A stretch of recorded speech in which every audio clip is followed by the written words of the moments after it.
What's up with it? And what's going down, YouTube world? Good looking on tuning in. We at it again for another cool reaction video. Y'all know what's up. I'm him, the King Cool. Let's go ahead and get into this video today. Today we're going to wrap a few ticks and watch a video. It's actor Romany Malco. He's talking about how white supremacists have infiltrated law enforcement. So let's go ahead and get into this video. I ain't going to even hold y'all. Here we go. Start with Larissa Moore and 4 of her law school colleagues. They did an investigation of the unsolved civil rights murders from 1946 to 1969. This investigation was done through a Syracuse University program called the Cold Case Justice Initiative. A very important piece of information that was uncovered during this investigation but has never been addressed by our government was that during the civil rights movement, one of the first orders issued to KKK members was to infiltrate law enforcement. They found hundreds of people who were victim of either police killings or killed by the Ku Klux Klan that have never been investigated thoroughly. So that's wild to think about. The KKK, when the civil rights movement, and I mean, again, it's something that I believe was already in law enforcement prior to the KKK telling white supremacists. I believe they already had racists in law enforcement, especially when they started off as slave catchers. But that's crazy to think, like in the beginning of the civil rights movement, the KKK was telling its members to infiltrate law enforcement because, of course, we know that law enforcement can get away with brutalizing and murdering black people or people of color. And are not on the FBI's list, and no one has any intention of ever investigating these murders. In 1991, a U.S. District Court judge found that Los Angeles sheriff's deputies had formed a neo-Nazi gang called the Vikings. The Vikings made it their duty to terrorize Black and Latino communities. But check this out, that same group of Los Angeles County sheriff's deputies that the U.S. District Court judge defined as a neo-Nazi gang terrorizing communities of color was defined by the police department. That Vikings gang, and there's other LA sheriff's gangs that exist to this day still, and the sheriff's department knows about this shit. Officials as a harmless social group. A harmless social group, a Keep gang in mind in that the sheriff's 70 department. Linwood residents filed reports claiming that this harmless social group partook in systemic acts of shooting, killing, brutality, terrorism, house trashing, and other acts of lawlessness and wanton abuse of power, particularly against people of color. This neo-Nazi gang sounds like a very fine group of people. Here's another one. John Berg, a Chicago police detective who supposedly had ties to the KKK. I could not find a document or a photo to confirm his ties to the KKK. And anybody that's ever had they spot ransacked by the police before, y'all know what type of shit they do. They just throw shit all over the place, like everywhere. And they have no regard for your stuff. They'll just leave it all over the place. But it's crazy that these LA sheriff's gangs, for the longest amount of time, black people in LA have been complaining about being beaten up or brutalized by these gangs. You know what I mean? These sheriffs that's a part of these gangs. And some of their initiations into these gangs is they have to commit a murder. That's crazy. KKK, but I had to mention it being that it was mentioned in a court of law. Starting in 1989, this dude was in and out of court for the torturing of black men. Photo to confirm his ties to the KKK, but KKK, very fine group of people. Here's another one. John Berg, a Chicago police detective who supposedly had ties to the KKK. I could not find a document or a photo to confirm his ties to the KKK, but I had to mention it being that it was mentioned in a court of law. Starting in 1989, this dude was in and out of court for the torturing of black men in Chicago. Not just him, there was an entire gang of Chicago detectives who worked under him. He was the ringleader. Hold up now, you can't just say torture. Torture can mean a lot of things. My wife and kids torture me. What do you mean by torture? 89 to 2008, this black dude men was who said that they were suffocated with plastic bags, typewriter covers. And for those of you who don't know what a typewriter is, think of it as the first BlackBerry, only a lot bigger. And then that came in a plastic case. This is wild to me. Other forms of torture included a hand-cranked electrical device which Detective Berg called his nigger box. There was a cattle prod and a violet ray machine, also known as a shock wand, all of which were used on the torture. So they basically doing like some prisoner of war torture techniques, shocking people, and that's like prisoner of war interrogation shit. I mean, and these are cops.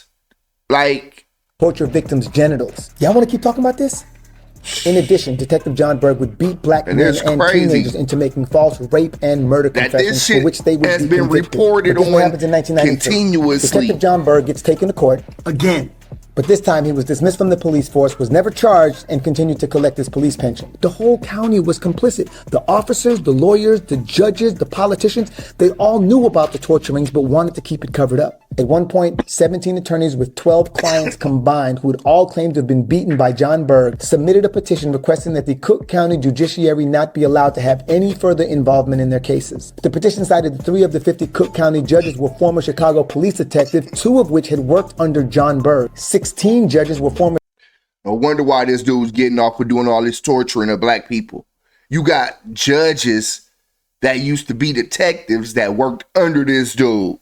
So of course he ain't gonna get charged with no crimes. This is the bullshit that is in, I believe, in every police force.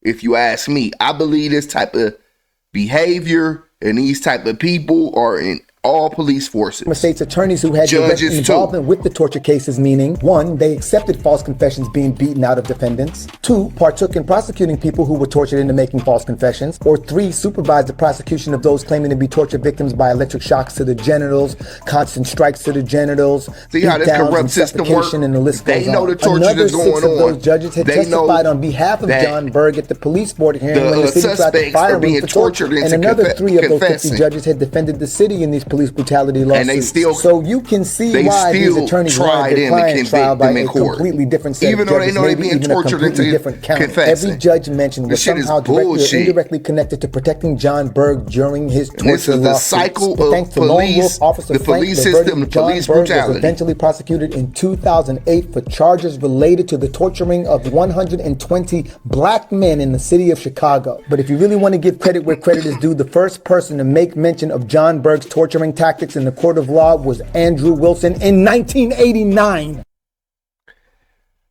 So from 1989, this dude got away with torturing people under the protection of the system and the judges, and he don't get prosecuted until 2008.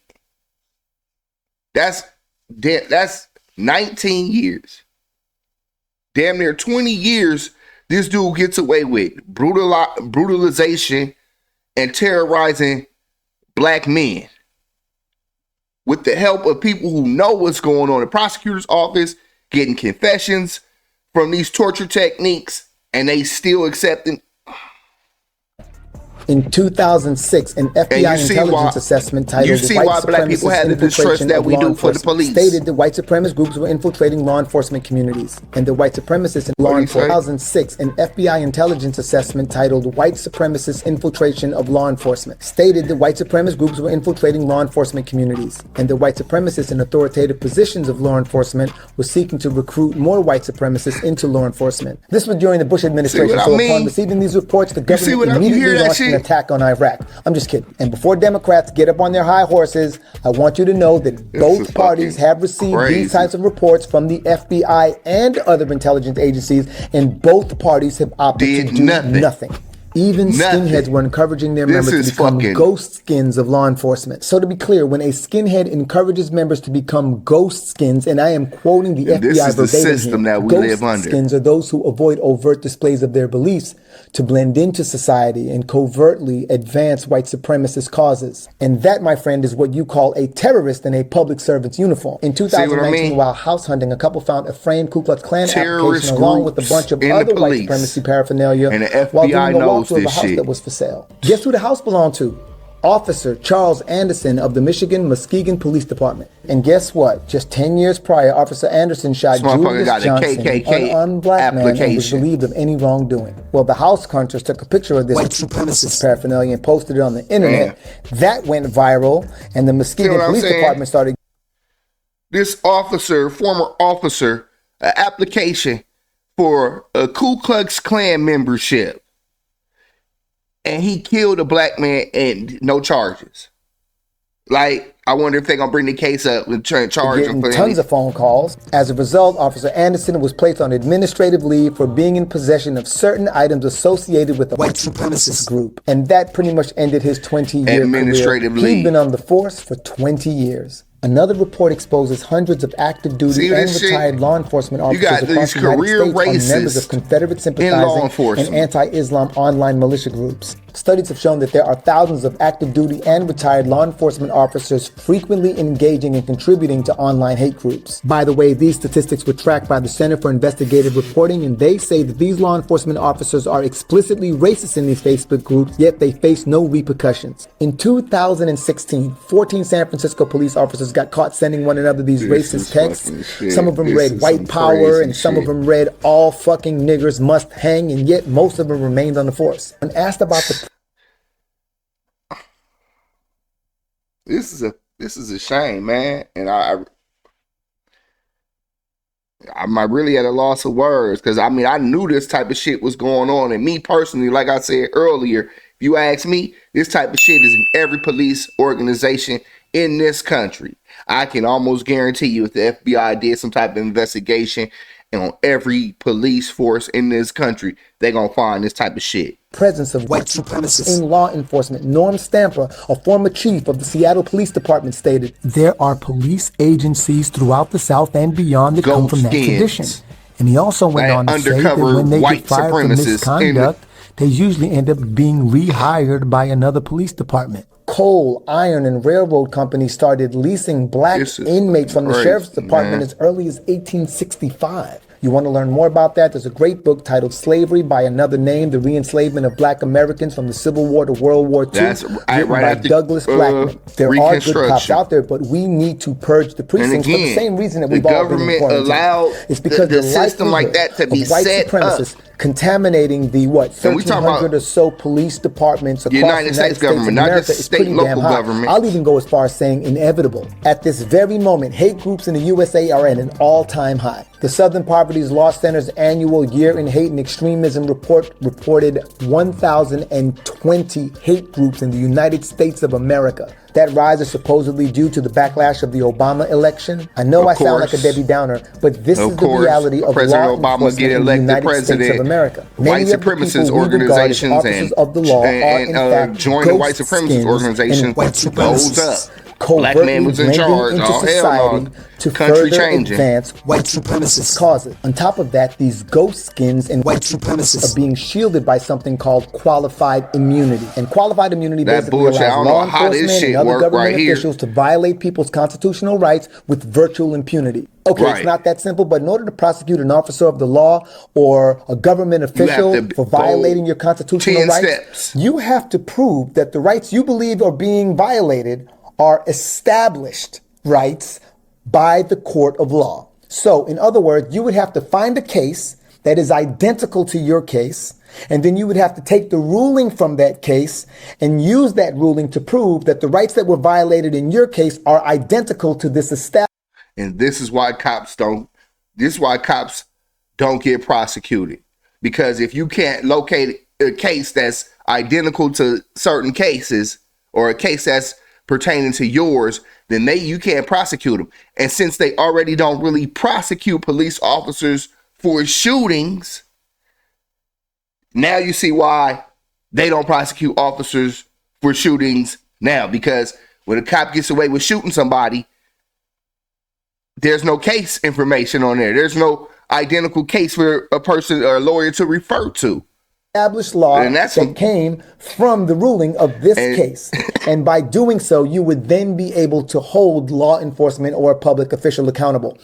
Practically impossible. I'm not saying it can't be done. It has been done. But it really makes it difficult to hold law enforcement and public officials accountable. The Supreme Court themselves says this law protects all but the plainly incompetent and those who knowingly violate the law. And qualified immunity is one of the main reasons why law enforcement seems to be held to a lower standard. To go a step further, President Trump said he was willing to discuss police reform, but qualified immunity was a non-starter. He was not willing to discuss qualified immunity. So let me get this right. So we want to reform the police, but we don't want to take the one thing that's keeping cops to ghost violating our rights and and white killing us. supremacists who are using law They can get away enforcement with to that because they don't want to take that shit off the white board. supremacist causes. And despite numerous reports from the FBI, the Center for Investigative Reporting, the Southern Poverty Law That's why it's Center, and FTP even all Homeland day. Security, who's issued their own report of extremists and white supremacists infiltrating law enforcement,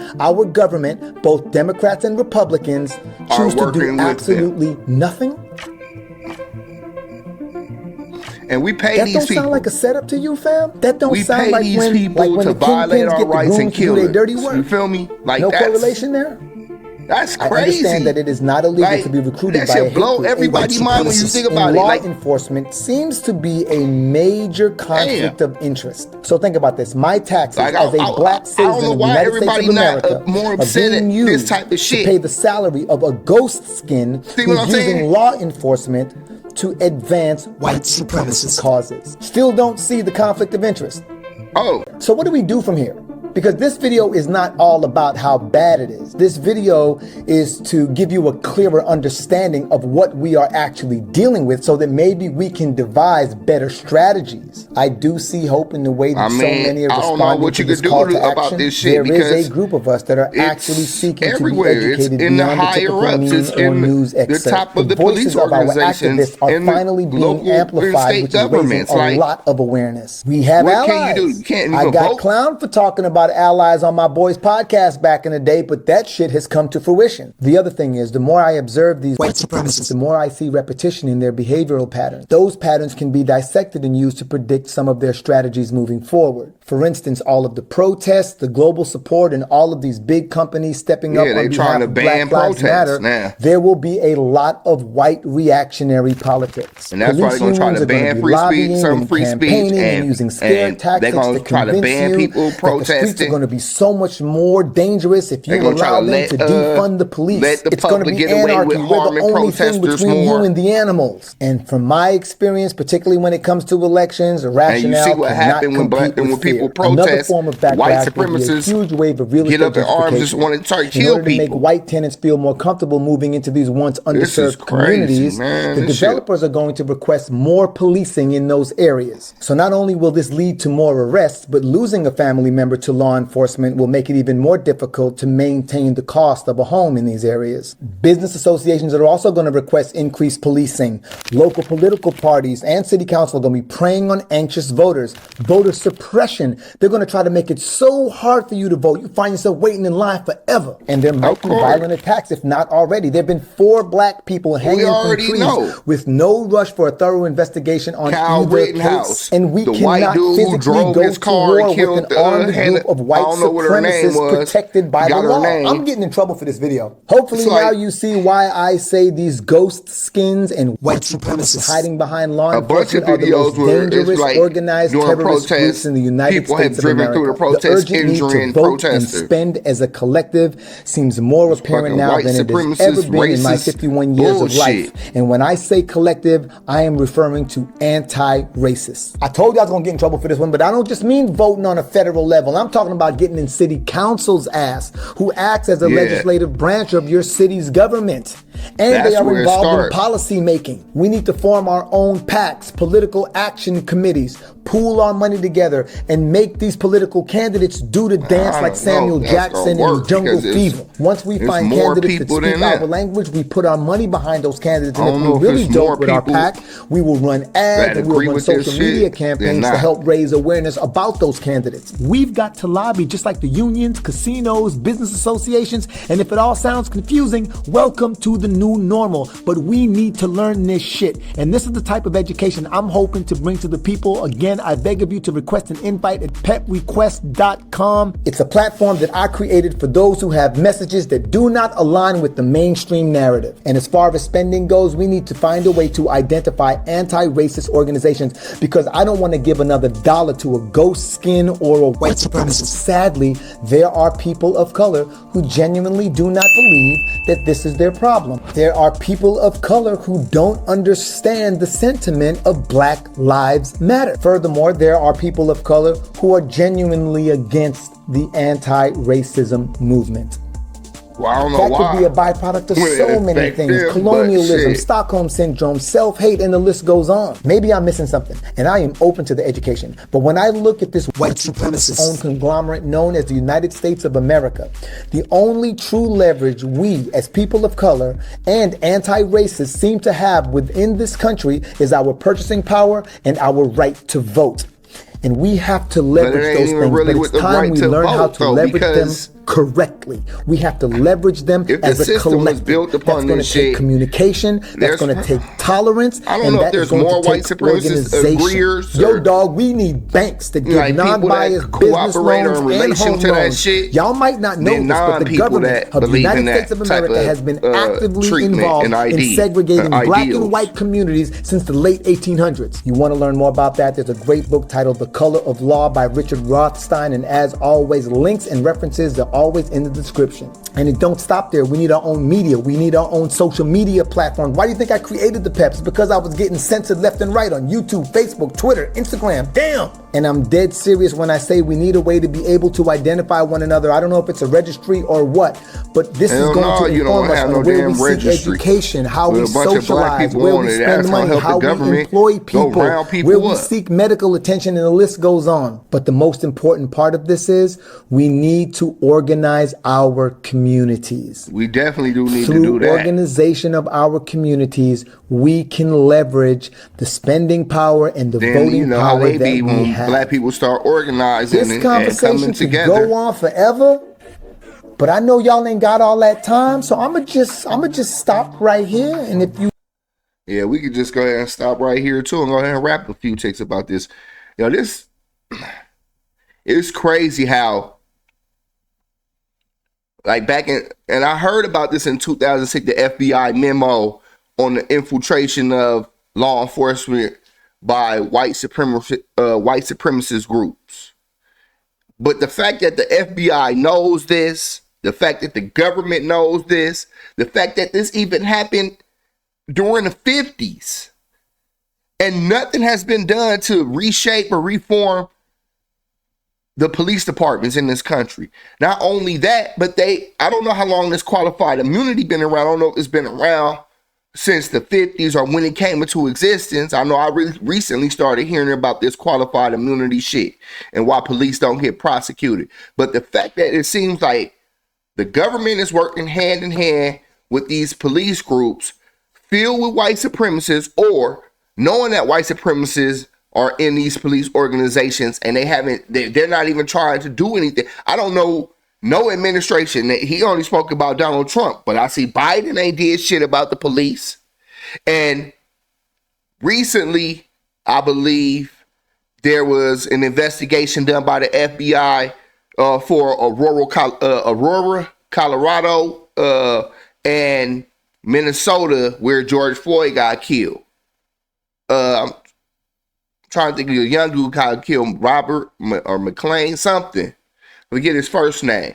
But when they killed the young dude in Colorado and they killed George Floyd up in Minnesota, the FBI did an investigation on the police departments, and guess what they found out?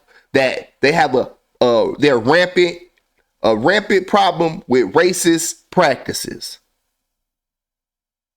Like, I knew they was, you know what I'm saying? There's no way they wouldn't find out. And like I was saying earlier in the video, I guarantee you, if they did this same type of investigation into every police department in this country, individual police officers, they're going to find racist social media posts. They're going to find rampant racist practices and tendencies. Probably even more police gangs. You feel me? And this is the type of shit and this is the type of system that we pay for. So we pay for white supremacists to be in this. Everybody. I'm not saying we complicit in it, only because we have no say in where our tax money goes to, or where our taxes are going. And we have to pay our taxes. But the fact that the money that the citizens pay go to fund these racist terrorist organizations, that's all I can say. These gangs, these gang members, gang bangers with badges. But man, let me know what y'all think about this video. Leave a comment. hit the like, hit the subscribe. I definitely respond to the positive comments, and we can have a conversation. But everybody be easy out there. Be cool. Again, I'm him, the king. Cool. Peace. Speak money, big money, talk to him. Hot boy, big flame.